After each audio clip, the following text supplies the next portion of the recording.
CBS News Bay Area Afternoon Edition with Ann Mekovic. Right now on the afternoon edition, the man suspected in the shooting death of Laney College's athletic director just made his first appearance in court to answer to a charge of murder.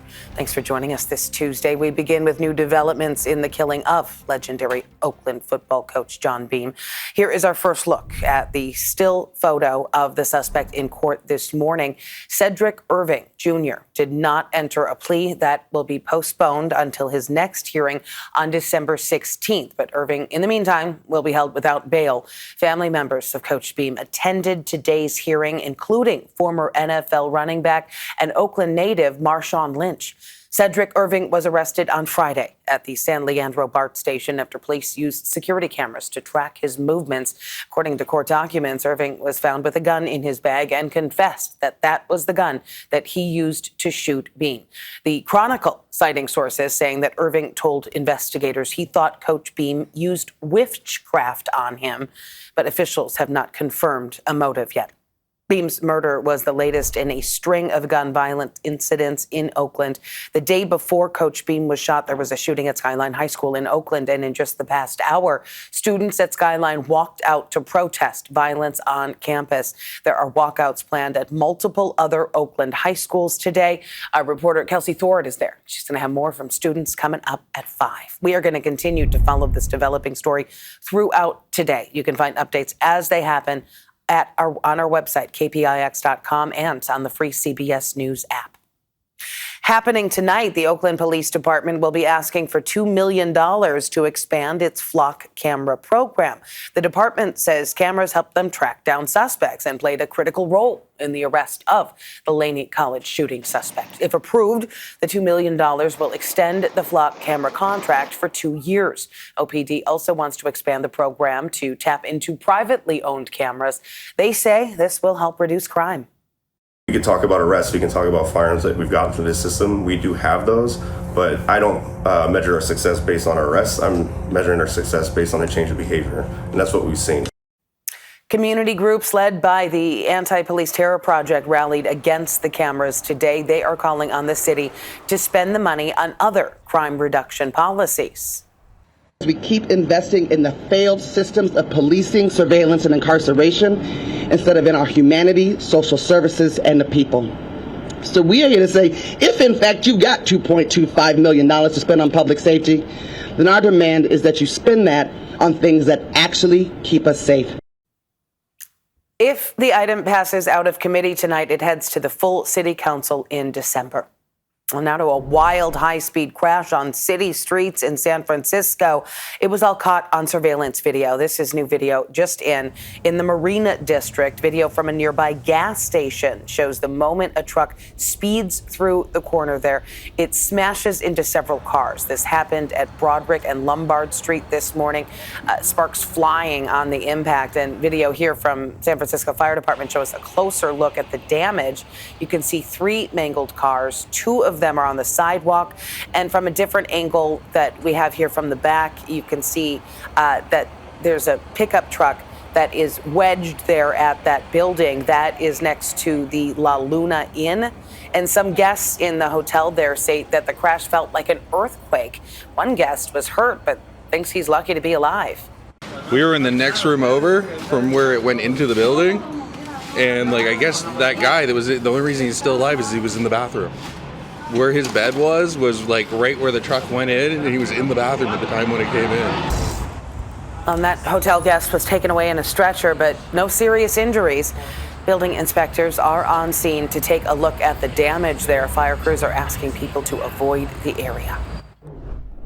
It was a lovely day in the Bay today after all the wet weather we saw yesterday, but it's coming back. Let's check back in with meteorologist Jessica Birch. I know. Don't put the umbrellas away by any means. As we head into the next couple days, you're definitely going to want it to be nearby. Here's what's happening for us. It's a dry day for us today. We did have some light little mist sweep throughout the Bay earlier this morning, but a cold front pushed in earlier this week, bringing in, of course, wet conditions and cooler temperatures significantly. I mean, look at this. We're talking about 60s all the way off into the East Bay. It's looking very similar for our friends all the way over into our coastal communities, too. So I say that because as we head into the next couple days, watch what happens. We get more rain right around the corner for us as a system pushes in from offshore. It's going to bring in a series of showers for us right around the corner as we head into late Wednesday night, early Thursday morning. This cold front right here is going to bring in close to around 1/10 of an inch of rain throughout most of the Bay Area. It will bring in some cooler weather too. It's going to be a great but wet setup for us as we head into Thursday morning and Thursday afternoon, clearing up fast as we head into Friday, just in time for a dry, beautiful, little bit of a warm-up weekend right around the corner. I'll have more on that though coming up in just a bit. For now, back to you. All right, thanks, Jess. We are taking a live look right now at the House floor in D.C.,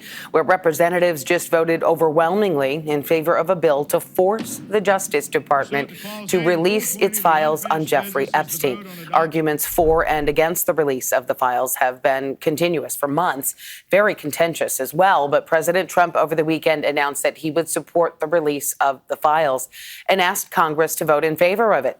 Survivors say that this push will cause a sea change for victims. Today, we are launching something historic. The first national, survivor-led political movement in America. Nonpartisan, laser-focused on exposing the systems, the loopholes, power structures, and silencing mechanisms that have protected predators for far too long. The Senate has not yet announced when or even if it will take up the legislation now that it's passed the House. Now, if you had any trouble logging on to the internet early this morning, you were not alone. San Francisco-based Cloudflare says services have been restored after a widespread outage that affected sites like X, ChatGPT, Canva, and some online video games. The company says a server issue caused errors beginning at around 3 this morning. They say a fix was pushed about 4 hours later. Today's Cloudflare outage follows a glitch in June, which led to outages at Google and OpenAI.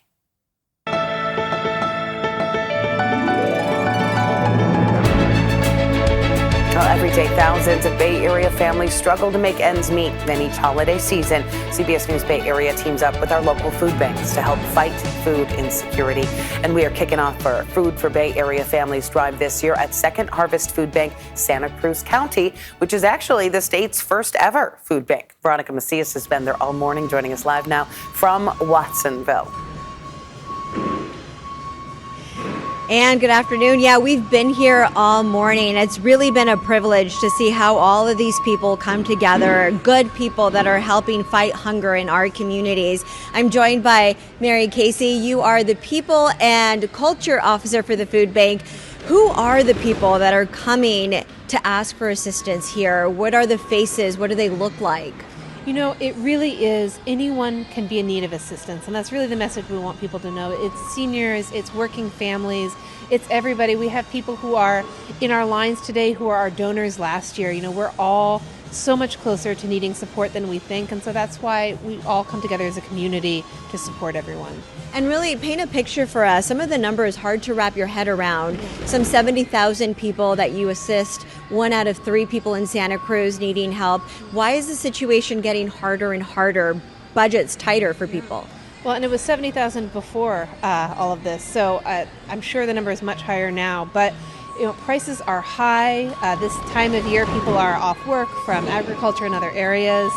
There's a lot of pressures in our high cost of living area that mean they're just one paycheck away from real financial challenge. And you guys are doing so much. You have a drive coming up right around the corner and also a campaign. Tell us about that. Absolutely. So we are doing mass food and diaper distributions to make sure everyone in the community has access to what they need. This time of year, however, we also do our holiday food and fun drive, and that's a time when the community can donate cash, can donate food to make sure that everyone is taken care of all year round. Right, and we've seen how lively your volunteers are, such great environment and energy. If you cannot give a donation, perhaps you could give your time. And if you can give that donation, of course, we would love to see that. I can tell you just from being here all day, these are amazing people who are helping fight hunger in our communities, and so many people facing it right now, Ann. All right, we are going to make it easier for people. Thanks, Veronica. You can help out, make a difference in our community by scanning the QR code there on your screen to find out how you can donate food or volunteer at one of many local food banks. Go to our website, kpix.com/food /give. And you can join us for our holiday special that is airing Christmas night. We're going to have inspiring stories behind the effort to feed families across the Bay Area and what it takes to fight food insecurity. We're also going to show you the impact of your donation to keep food on the table for our neighbors. Still ahead here at noon and streaming on CBS News Bay Area, a new major legal setback for Texas's redistricting efforts. Those are the efforts that, of course, led to Prop 50 here in California. Plus, President Trump meeting today with the Saudi Crown Prince in the Oval Office. Their planned investment in America when we return. And let's take another live look outside before we head to break. Blue skies over the Transamerica Tower. We'll be right back.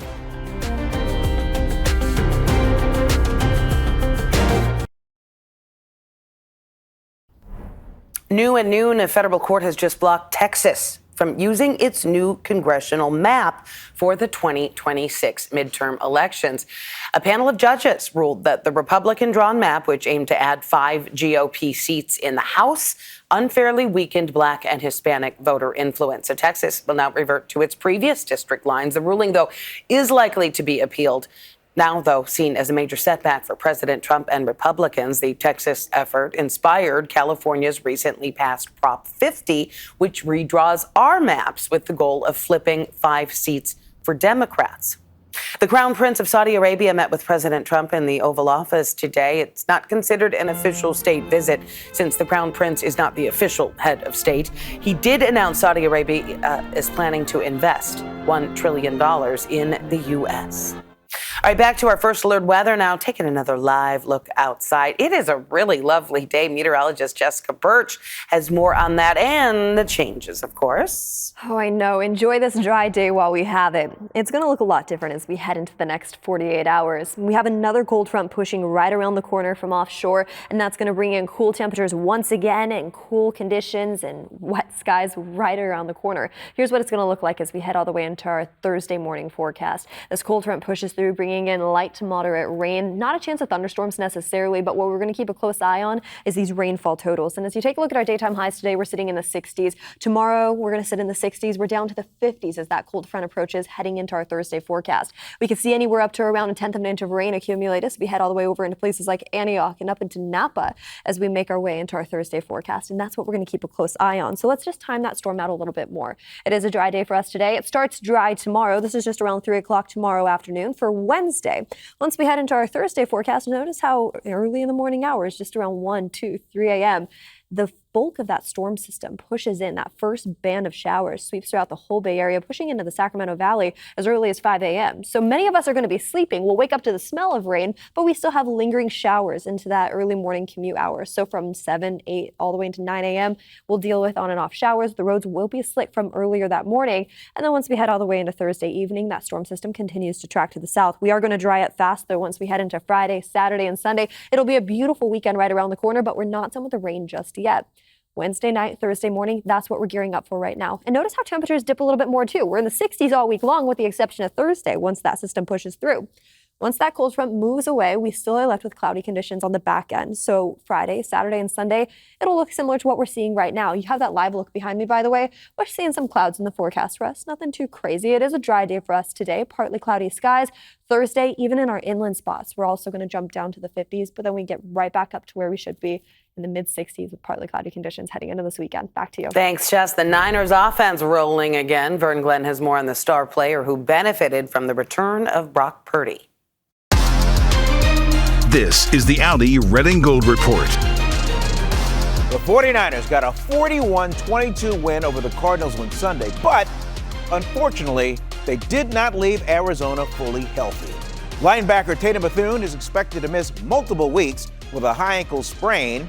Kicker Eddie Pinheiro is week to week with a hamstring strain in his kicking leg. Now, tight end George Kittle caught 2 touchdowns from Brock Purdy. The second was the 50th of his career, becoming just the 5th player in franchise history to reach that milestone. And Kittle's teammates know they are in the presence of greatness. Actually, this week, I was just, we're in the huddle, and I looked at him. He just gave me like a little fist bump. I was like, man, he really is like one of the greatest tight ends of all time. I was just thinking about that. I was like, damn. I don't think I'll fully appreciate what an awesome, run it's been until, 10 years down the road when we're old and talking about it. But I feel like I'm genuinely been playing with a Hall of Fame player, and one that I can, like you said, call one of my best friends. I'm just so proud of him. With the Red and Gold Report, I'm Vern Glenn. Still to come on the afternoon edition, Roblox unveiling new tools to keep kids safe online. We're going to hear more about how they work when we come back. Meta has won a major legal battle. A federal judge ruled today that the social media giant is not any legal monopoly, dismissing the FTC's attempt to force Meta to sell Instagram and WhatsApp. The judge cited strong competition from TikTok and YouTube, saying Meta does not dominate the market. The decision marks a big win for Silicon Valley as tech giants face growing antitrust scrutiny from U.S. regulators. A popular online gaming platform is rolling out some new safeguards to try to protect kids from adult strangers. Roblox will soon require gamers to use AI-powered age estimation technology in order to access communication and chat features. The company has more than 151 million daily users, with about a third of them under age 13. The CEO believes the new tool, combined with other safety measures, will become the gold standard for safety and civility, he says, in the online gaming world. Coming up here on the afternoon edition, the San Francisco Zoo looking to the future. The comeback the interim CEO is planning for when we return. A new era underway at the San Francisco Zoo. The interim CEO is outlining her vision for revitalizing the zoo to what it once was. Earlier this year, the San Francisco Zoo came under scrutiny after the city's Animal Control and Welfare Commission deemed the facilities outdated and unsafe for both the animals and visitors. It led to the former CEO's retirement after calls for her resignation. That is when Cassandra Costello stepped in. She grew up going to the zoo, and she says they're making improvements, including a recently launched volunteer initiative to beautify the whole neighborhood. This is a really special place for people. We've got generations of visitors that have come here, bringing back that nostalgia that people grew up coming to this zoo, providing an excellent world-class experience with our talented team. Now, city leaders have also recommended the zoo not move forward with its plan to bring in pandas. That would cost about $25 million. The city leaders say it's better to wait until its facilities have improved. That is it for the afternoon edition this Tuesday. Remember, we are streaming 24/7 on the free CBS News app. Just go to Live and then choose Bay Area.